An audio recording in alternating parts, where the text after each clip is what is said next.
हाँ, आदरणीय पंकज जी की बहुत अच्छी वाणी मैं सुन रहा था और ऋषि तुल्य वाणी में वो बातें कह रहे थे और मैं उनकी सारी बातों से सहमत हूँ। लेकिन एक विश्लेषक के रूप में मैं कुछ विश्लेषण करना चाह रहा हूँ। महाभारत की एक दीदी की पुस्तक आ रही है, मैं उसको पढ़ रहा था, तो उसमें एक बड़ा सुंदर वचन है कि विदुर जो है वो कहते हैं, महात्मा विदुर, कि दुर्योधन, कर्ण और सुबल पुत्र शकुनी ये तीनों ही अधर्म परायण, दुष्प्रज्ञ, अर्थात दूषित प्रज्ञा वाले या खोटी बुद्धि वाले और अविवेकी तथा अपरिपक्व बालक हैं। ये वाक्य जो है मैं पढ़ रहा था तो मुझे राहुल गांधी के संदर्भ में एकदम सटीक बैठ गया कि वो व्यक्ति भले ही विक्षिप्त न हो, लेकिन क्या है कि उस व्यक्ति की बुद्धि का विकास नहीं हुआ है। मतलब दुष्ट बुद्धि छोटी हो बड़ी हो कुछ भी हो सकती है। तो उस हिसाब से मुझे ऐसा लगता है कि कोई व्यक्ति चाहे कैसा भी नेता हो, वो अपने पैरों पर कुल्हाड़ी नहीं मारेगा। भारत हिंदू बहुल राष्ट्र है और इस राष्ट्र में आप 24 घंटे केवल हिंदुओं को ही कोसेंगे, गाली देंगे और अपमानित करेंगे। आलोचना नहीं, अपमानित करेंगे। उसके धर्म को अपमानित करेंगे, उसकी परंपरा को अपमानित करेंगे, उसका उपहास उड़ाएंगे। तो मैं मानता हूं कि एक समय आएगा जब हिंदू इस बात को समझ लेंगे और आपका राजनीतिक जीवन समाप्त हो जाएगा। इसी संदर्भ में कुछ मैं उदाहरण भी रखना चाहूंगा श्रोताओं के सामने कि देखिए 1952 से हमारे यहाँ चुनाव हो रहे हैं। ये 18वीं लोकसभा है, अर्थात 18 बार चुनाव हो चुके। राहुल गांधी जैसे नेता जिन मजहब पंथों का ये स्तुतिगान करते हैं, उनके जो प्रतिनिधि अर्थात मुख्य रूप से जो हिंदू समाज के बाद दूसरा सबसे बड़ा कहिए कि बहुसंख्यक समुदाय है मुसलमानों का, तो उनके सांसदों की संख्या जो वर्तमान लोकसभा में है वो सबसे कम है। अब देखिए ये बहुत विडंबनापूर्ण स्थिति है। आप हिंदुओं को अपमानित कर रहे हैं, आप उनके प्रतिनिधि चाहते हैं कम आए, लेकिन कम हो गए किनके? मुसलमानों की। और वो भी तब जब भारतीय जनता पार्टी की सीटें घट गईं। जो राजग है, राष्ट्रीय जनतांत्रिक गठबंधन, उसकी सीटें घट गई, लेकिन मुसलमानों की एक भी सीट बढ़ने के स्थान पर उनकी सीटें भी घट गई। अब क्या है कि आप किसी भी चुनाव क्षेत्र में देखें तो ये भावना घर कर गई है दूसरी पार्टियों में भी कि प्रत्याशी तो आप हिंदू ही देंगे, तभी हिंदू समाज का कोई हिस्सा उसको वोट देगा, और फिर चाहे थोक में मुसलमानों का वोट मिले तो जीतने की संभावना होगी। परंतु यदि मुसलमान प्रत्याशी होता है तो हिंदू वोट कम से कम देंगे या नहीं देंगे या छिटक जाएंगे। ये जो भावना हमारे देश में बनी है, इस भावना की समझ भी राहुल गांधी और उनके जो सहायक हैं, सलाहकार हैं, परामर्शदाता हैं, उनकी समझ में नहीं आ रहा है। तो मुझे ऐसा लगता है कि यह व्यक्ति अपने पैरों पर कुल्हाड़ी मार रहा है और इसका सर्वोत्कृष्ट उदाहरण जो है वो कश्मीर का चुनाव है। कश्मीर का चुनाव भारत में अनेक प्रकार के विश्लेषण की मांग करता है। पहली जो इसकी बहुत अच्छी, आप कहें कि मेरे मन में जो प्रतिक्रिया आई है वो ये है कि इसने सिद्ध कर दिया है 100%, 100% सिद्ध किया है पूरी तरीके से कि राहुल गांधी की जो पार्टी है वो सिर्फ और सिर्फ मुसलमानों की पार्टी है। पूरे जम्मू कश्मीर के 90 विधानसभा क्षेत्र में से जो भी इनको 35-36 सीटें मिली थी, उनमें एक भी हिंदू प्रत्याशी नहीं जीता है। तात्पर्य यह है इसका कि पूरा जो जम्मू संभाग है या जहां भी हिंदू रह रहे हैं, उस हिंदू समाज ने राहुल गांधी को अर्थात कांग्रेस पार्टी को वोट नहीं दिया है। और ये मुझे लगता है जब से, और आज मैं जब ये बात कह रहा हूं तो उस चुनाव परिणाम को आए 5वां दिन है, और मुझे लग रहा है कि ये बड़े ही विरले 5 दिन हैं जब 5 दिनों से उनका मुंह बिल्कुल ही बंद है, ताला लग गया है, और इस प्रकार की कोई प्रतिक्रिया उनसे नहीं दिख रही है मुझे। तो मुझे ऐसा लग रहा है कि वो सदमे में चले गए हैं, किसी जैसे पक्षाघात होता है वैसा, क्योंकि जो किया है उन्होंने उसका वो परिणाम बड़ी शीघ्रता से उनके सामने आ गया। दूसरा जो बहुत बड़ा उदाहरण है वो है हरियाणा का चुनाव। देखिए, कहीं भी संसार में, आदित्य जी आपके अमेरिका में तो खैर चलन है कि एक राष्ट्रपति 2 ही बार वहां रह सकता है, तो वैसे भी 8 ही साल अधिकतम रह सकता है, लेकिन आप कहीं भी देखें तो सत्ता परिवर्तन होता रहता है। हरियाणा, जहां भारतीय जनता पार्टी आज से 15-20 वर्ष पूर्व कोई बड़ी पार्टी नहीं थी उस राज्य में,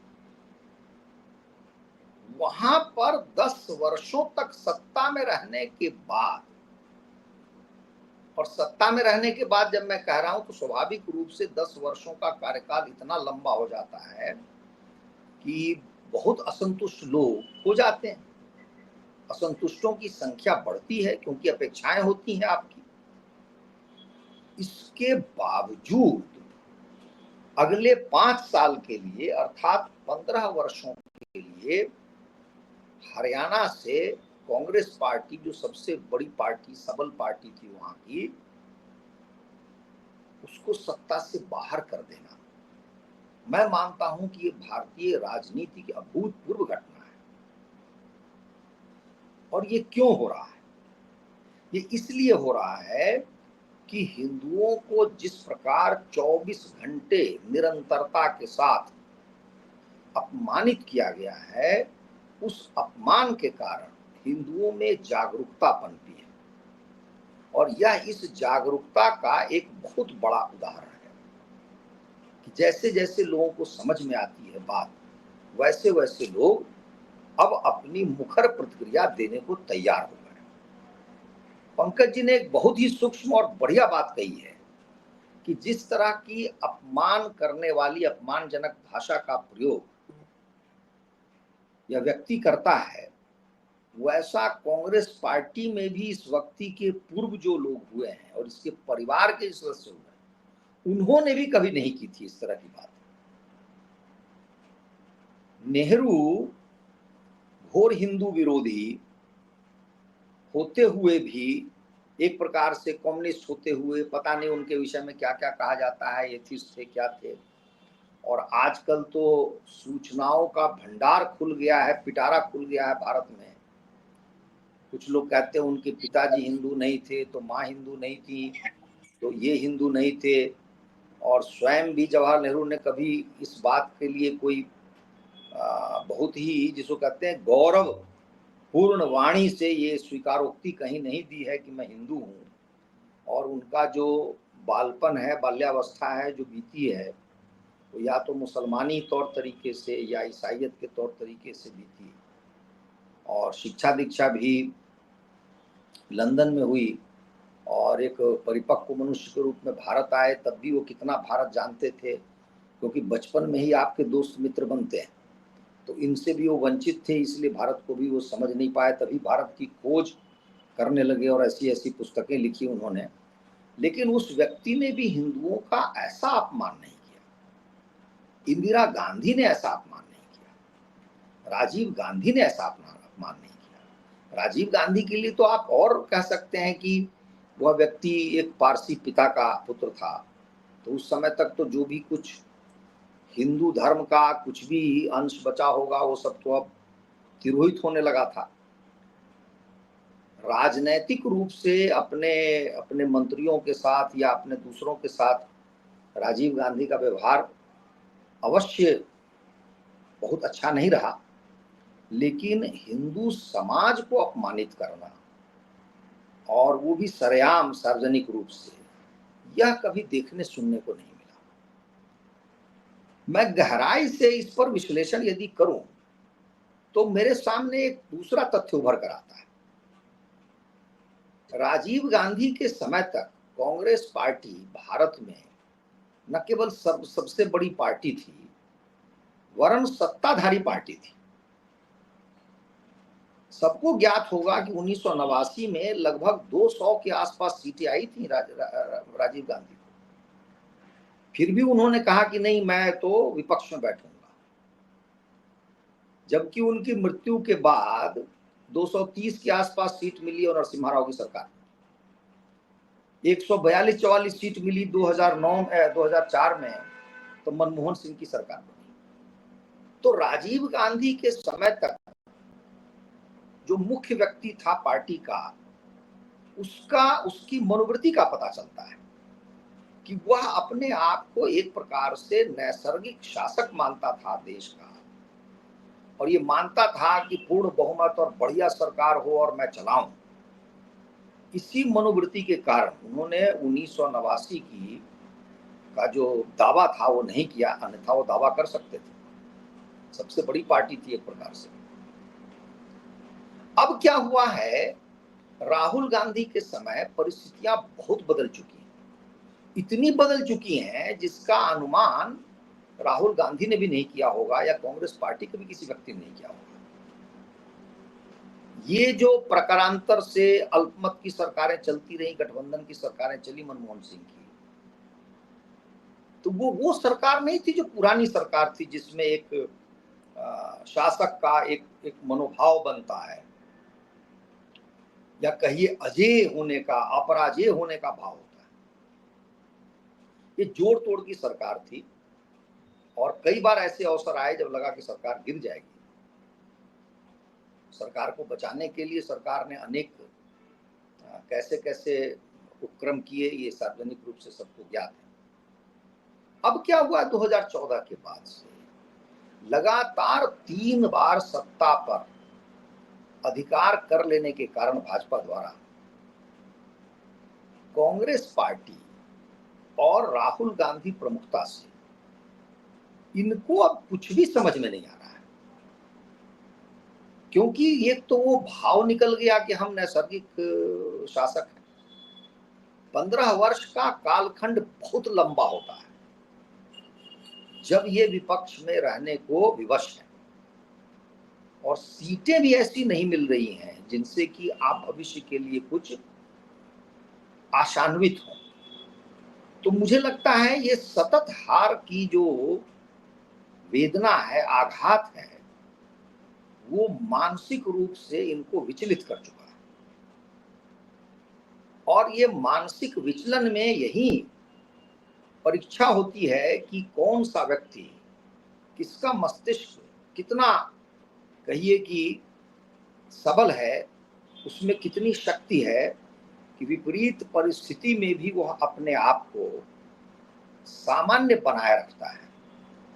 जैसा कि गीता में कहा गया है कि आप स्थित प्रज्ञ होते हैं, तो वैसा कोई भाव तो है नहीं, न वैसा कोई तप या तपस्या की है इन्होंने, या ऐसी कोई साधना की है जिससे स्थित प्रज्ञता प्राप्त की जा सके। तो इसलिए एक बहुत ही सामान्य कोटि के जीव के लिए ये जो आघात है, उससे वह व्यक्ति मानसिक रूप से टूट चुका है। और ऊपर से जो हिंदू विरोध का जो कहिए कि चूरण है, या कहिए कि वो जो एक घुट्टी है, वो तो पिलाई गई थी पहले भी। तो पहले उनको लगता था कि ये बोलने की आवश्यकता नहीं, हमारा काम हो जाता है, मुसलमानों का थोक में वोट मिल जाता था। और कुछ जो पिछड़ी जातियां कही जाती हैं, मैं दलित नहीं कहना चाहता, तो वो जो अति पिछड़ी जातियां हैं उनका वोट मिल जाता था, और कुछ और लोगों का मिलके, चूंकि दूसरी कोई बलवती पार्टी थी नहीं, संघर्ष में कोई बहुत बड़ा प्रतिद्वंदी था नहीं, तो विजय श्री आसानी से उपलब्ध हो जाती थी। अब ये सारी चीजें हाथ से निकल चुकी हैं, इसलिए मैं मानता हूं आंशिक रूप से ये विक्षिप्तावस्था है, लेकिन उस तरह की विक्षिप्तता नहीं है जिसमें आप अनाप शनाप बोलते हैं। यह व्यक्ति अनाप शनाप नहीं बोलता है। यह व्यक्ति सिर्फ जो बोलता है वो स्वप्रयोजन हिंदू धर्म को तोड़ने के लिए बोलता है, क्योंकि उसको कहीं से यह सिखा दिया गया है, बता दिया गया है कि जब तक हिंदू धर्म में हिंदू धर्मावलंबी एकत्रित हैं, एक साथ हैं, तो इनको कभी भी फिर सत्ता नहीं मिल सकती है, क्योंकि हिंदू सामान्यतया इनके विरोधी हैं, ऐसा इनको लगता है। इसलिए हिंदू को तोड़ना और अजीबोगरीब बातें करना कि भारत राज्यों का संघ है, भारत देश नहीं है, राष्ट्र नहीं है, और सबसे बड़ी बात है कि नहीं है तो आपके ही तो नाना जी ने ये सब लिखवाया था संविधान में। हाँ? तो इस प्रकार से मेरा मानना यह है, मैं जब सोचता हूँ गहराई से, तो यह व्यक्ति जो है वो पूरी तरह एक पराजित योद्धा, जो कि बार बार पराजित हो रहा हो, बार बार पराजित हो रहा हो, बार बार अपमानित हो रहा हो, उसकी दशा मुझे दिखती है। महाभारत में बार बार दुर्योधन और शकुनी ये लोग जब कुछ कुछ चाल चलते हैं, कुटिल चाल, छल का प्रयोग करते हैं, तो एक प्रकरण ऐसा आता है जब कर्ण स्वयं कहता है इन दोनों को कि देखो तुम लोगों ने इतने छल करके देख लिए, ऐसी कपट चालें चल के तुम देख चुके, और तुम बार बार मुंह की खा रहे हो, बार बार पराजित हो रहे हो। तो कर्ण ने कहा था, कर्ण ने कहा था कि पांडव बलशाली हैं,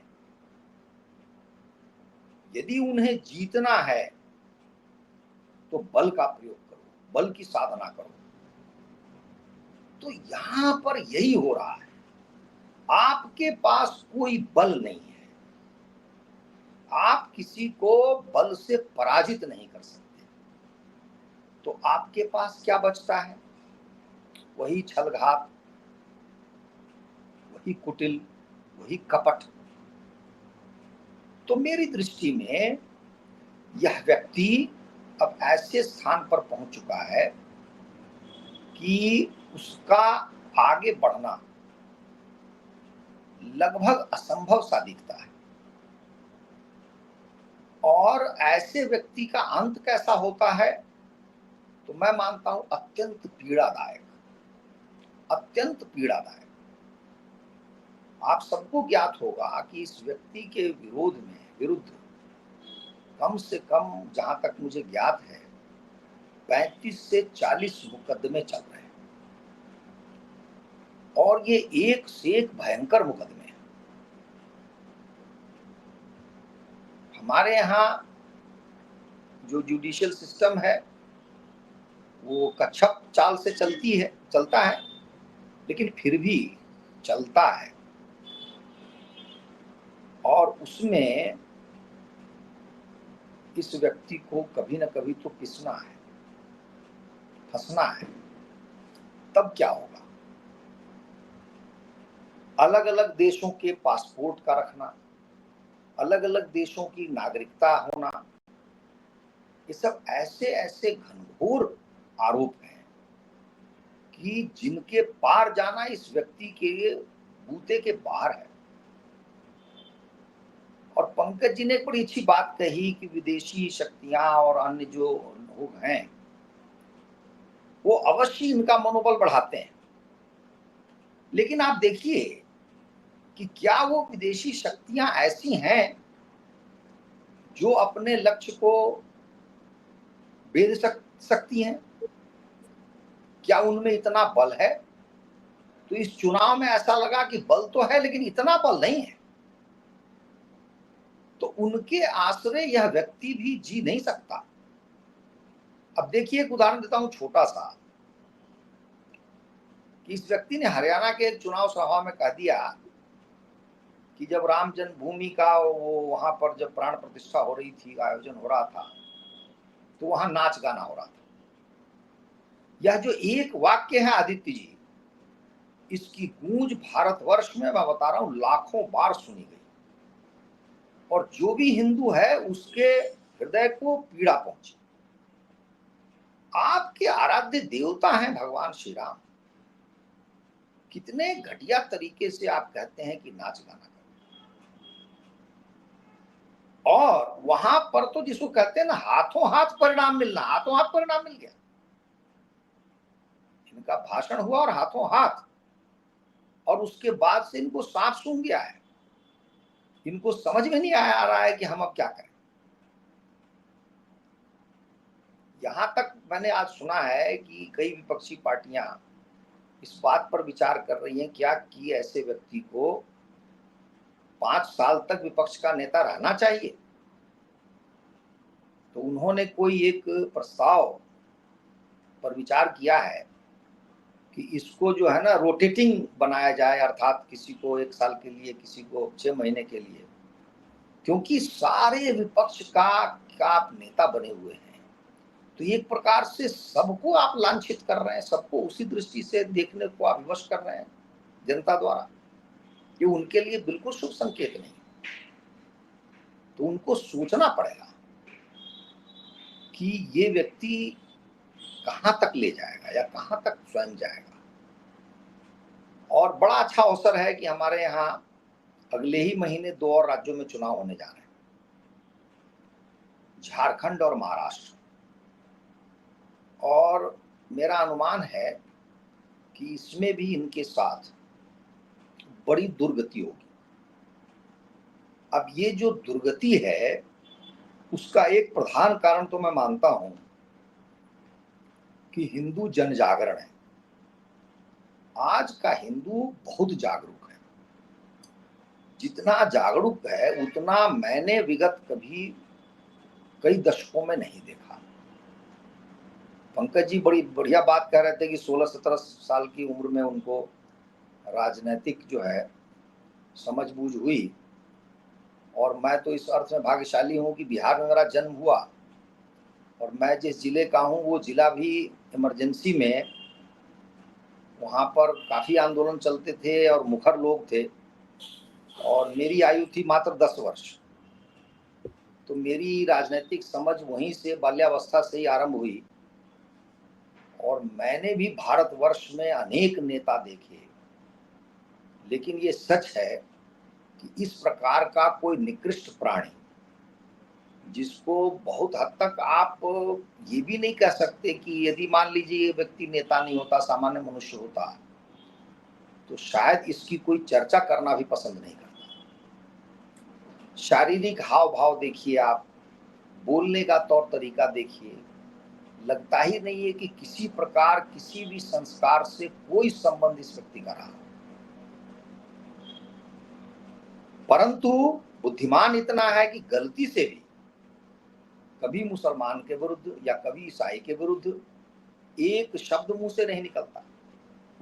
तो इस अर्थ में तो लगता है कि यह व्यक्ति वैसा ही धूर्त, पापी, अन्यायकारी है जैसा कि दुर्योधन और शकुनी महाभारत में हमें दिखते हैं।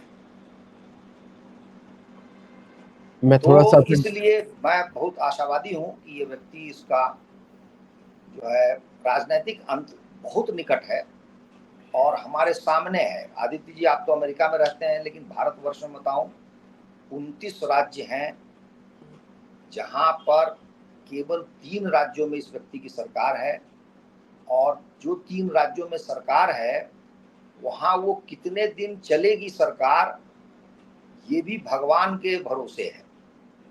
क्योंकि हिमाचल में तो ऐसी ऐसी घटनाएं रोज घटती रहती हैं, जैसे लगता है कि वो सरकार चली जाएगी। कर्नाटक में जो मुख्यमंत्री हैं इनके, वो स्वयं जो है जेल के मुहाने पे खड़े हैं, और जो तेलंगाना के मुख्यमंत्री हैं उनको भी नोटिस जा चुका है एक बहुत बड़े, कहिए कि पैसे के आपराधिक मामले में। तो जो 3 सरकारें बनी वो भी ढुलमुल हैं, कितने दिन चलेंगी, शेष भारत में ये है नहीं, इसलिए इनका कोई भविष्य नहीं है। और मैं अप्रत्यक्ष रूप से मानता हूं कि इनकी जो कुदृष्टि है, गाली देने वाली भाषा है, उससे हिंदू समाज अवश्य उद्वेलित हुआ है, और उसका प्रतिफल हमने इन 2 चुनावों में देखा है। इसलिए मैं मानता हूं कि यह व्यक्ति जन्मजात उत्पाती है, घोर उपद्रवी है, और जिसको कहते हैं ना, मतलब हर समय, मतलब आप शांति देखना ही नहीं चाहते। जैसे कोई व्यक्ति होता है, उसको रोग हो जाता है कि यदि आप आदित्य जी प्रसन्न हैं, सुखी हैं, तो उसको कष्ट पहुंचता है। तो ऐसा विद्वेषी व्यक्ति है, ईर्ष्यालु व्यक्ति है, और उस यही कारण है कि उसका व्यक्तिगत जीवन भी अच्छा नहीं है। बताइए, उस व्यक्ति ने, कुछ कहते हैं कि उसने शादी की है, उसके बच्चे हैं, बड़े हो गए हैं, लेकिन कैसा जीवन है जिसमें वो खड़े होकर कह भी नहीं सकता कि मैं विवाहित हूं, ये भी नहीं कह सकता कि मेरे बच्चे हैं। और आपको जानकर आश्चर्य होगा कि मैं ट्विटर पर देखता हूं, एक बांग्लादेश के जो संपादक हैं सलाहुद्दीन चौधरी, वो प्रतिदिन इतने लंबे लंबे पोस्ट लिखते हैं ट्विटर पर, एक्स पर, कि उसमें इतनी घृणित बातें होती हैं, इतनी विभत्स बातें होती हैं इस व्यक्ति के विषय में। लेकिन घोर आश्चर्य का विकट है की बात है कि न कोई उसका खंडन है, न मंडन है, न कोई प्रतिक्रिया है। सुब्रमण्यम स्वामी ने ऐसे ऐसे वक्तव्य दिए हैं इस व्यक्ति पर भी, इसकी मां पर भी, कि मैं कहता हूं दूसरा कोई व्यक्ति होता तो शायद पता नहीं वो क्या क्या करता सुब्रमण्यम स्वामी के साथ, या कोर्ट में चला जाता। लेकिन ये सारे चुप हैं। तो संस्कृत में जो श्लोक है, मौनम स्वीकार लक्षणम, इनकी जो मौन है ना इनका, वो ये सब पाप की स्वीकारोक्ति है। और ये हमारी आपकी आंखों के सामने सारी बातें तैर रही हैं, कुछ भी ढका छुपा नहीं है। आप देखेंगे तो दंग रह जाएंगे, एकदम से मोतीलाल नेहरू से लेकर के पूरे परिवार के विषय में प्रतिदिन हर जगह ऐसी ऐसी बातें उभर कर आती हैं कि भारत का कोई भी, जिसको कहते हैं सलज्ज संपन्न और सम्मानजनक परिवार होता, तो आग बबूला हो जाता, उसको सुनना भी पसंद नहीं करता। लेकिन ये लोग न केवल सुन रहे हैं, बल्कि उसके बाद चुप हैं। तो ये जो चुप्पी है, इन सारे अपराधों की एक प्रकार से मुखर स्वीकृति है, स्वीकारोक्ति है।